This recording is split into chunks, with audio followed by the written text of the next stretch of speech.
জীবনে সব কিছু পাওয়ার দরকার নেই। কিছুটা শান্তি পেলেই জীবন সুন্দর হয়। অতিরিক্ত চাওয়া মানুষকে অস্থির করে। অতিরিক্ত আশা মানুষকে কষ্ট দেয়। আজকাল নিজের শান্তিটাকেই সবচেয়ে বেশি গুরুত্ব দিই। যেখানে সম্মান নেই সেখানে দূরত্ব রাখি। যেখানে মিথ্যা আছে সেখানে নীরব থাকি।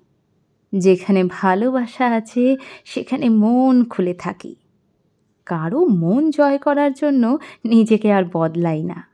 কারণ নিজের কাছে সৎ থাকাটাই সবচেয়ে বেশি জরুরি। জীবন খুব ছোট, তাই অযথা কষ্ট নয়, শান্তিতে বাঁচাটাই হোক জীবনের সবচেয়ে বড় লক্ষ্য। আর ৫টা সকালের মতন আজকের সকালটাও প্রিয়ানকে স্কুলে পাঠিয়ে আমার রান্না, স্নান, পুজো সব সেরে অফিস যাওয়ার আগে এই একটু সময় পাই মোবাইলটা নিয়ে বসার।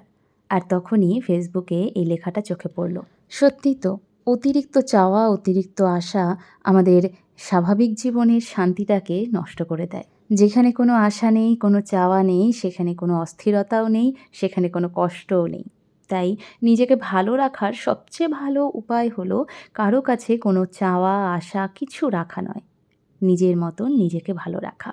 নিজের দায়িত্ব অবশ্যই নিজেকেই নিতে হবে। তবেই তো আমাকে ঘিরে থাকা মানুষগুলোর খুশির দায়িত্বও আমি নিতে পারবো। নিরামিষের দিন, তাই আজ ভাবলাম যে একটু ডালিয়া খিচুড়ি করি। ডালিয়া খিচুড়ির সাথে আগের দিনের সেই মিষ্টি কুমড়োর তরকারি, যেটা আগের দিন কাটাটা খুব একটা ভালো হয়নি জন্য রান্নাটাও খুব একটা ভালো হয়নি। আজকে মন মতন নিজে হাতে ছোট, ছোট করে কেটেছি। আর সারাদিন অফিসে কাজের পর লাঞ্চ টাইমে এটা হলো আমার ভুঁড়ি ভোজের সময়।